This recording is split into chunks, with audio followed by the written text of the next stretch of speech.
2,18,930. काय रे, म्हटलं होतं ना बारामतीकरांनी एकदा ठरवलं की काय होतं ते. माझ्या तमाम बारामतीकरांनो, आज तुम्ही पुन्हा एकदा सिद्ध केलं की तुमच्या मनात दादाचं आणि विकासाचं स्थान नेमकं कुठे आहे.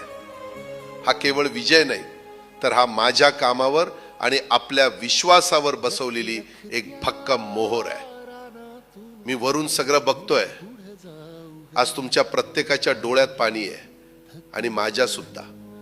आज बारामतीत एक पवार विजय झालाय आणि आज कोणीच गुलालानं खेळत नाहीये. याआधी असं कधीच झालं नव्हतं. पण एक गोष्ट ऐका, आपल्या सगळ्यांना पुढे चालावं लागेल. मी आहेच तुमच्या पाठीशी. आता बारामतीतून सुनेत्रा पर्वाची सुरुवात झाली आहे. हे पर्व विकासाचं आणि विश्वासाचं असेल